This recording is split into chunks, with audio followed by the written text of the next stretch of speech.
આ સાથે મહત્વના સમાચાર અન્ય જે રાજ્યમાં આકરો પ્રકોપ યથાવત રહેશે હવામાન વિભાગે આગાહી કરી છે અને રાજ્યમાં કુલ 3 દિવસ સુધી તાપમાન યથાવત રહેવાની આગાહી કરાઈ છે અને 3 દિવસ બાદ 2 થી 3 ડિગ્રી સુધી તાપમાન ઉચકાશે 40 થી 44 ડિગ્રીની વચ્ચે તાપમાન રહેવાની સંભાવના પણ હવામાન વિભાગે વ્યક્ત કરી છે અને અમદાવાદમાં 41 ડિગ્રી સુધી તાપમાન રહેશે। કાળઝાળ ગરમીમાં લોકો ત્રાહિમામ પુકારી ઉઠ્યા છે ત્યારે અમદાવાદના લોકો આ ગરમીથી બચવા માટે અલગ અલગ નુસ્ખાઓ અજમાવતા હોય છે।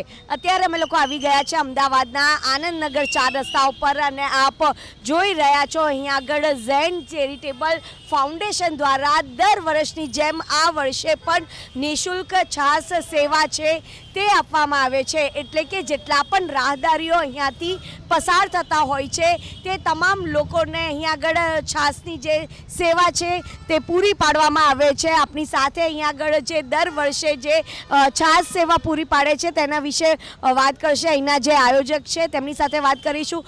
સર, કેટલા લોકો આ છાસની સેવાનો લાભો લે છે? રોજના અંદાજે 2500 લોકો 4 કલાકમાં આવે છે અને એવરેજ માણસ 2 ગ્લાસ પીવે છે તો 5000 ગ્લાસ છાસ અમે લોકો સર્વ કરીએ છીએ રોજ।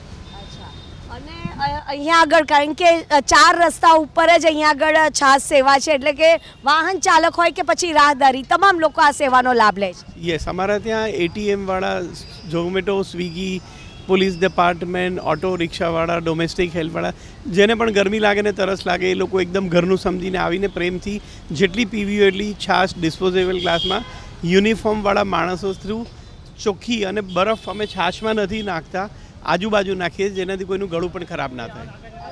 કેટલા વર્ષથી આ સેવા પૂરી પાડો? 8મું વર્ષ છે। તો સતત 8 વર્ષથી અહીંયા આગળ આપ જોઈ રહ્યા છો જેટલા પણ લોકો હોય તેમને આ કાળઝાળ ગરમીમાં રાહત મળે તેના માટે આ જે ઠંડી ઠંડી છાશ છે તે આપવામાં આવી રહી છે। કેમેરામેન અજય પાંડે સાથે રાજલ બારોટ, એબીપી અસ્મિતા, અમદાવાદ।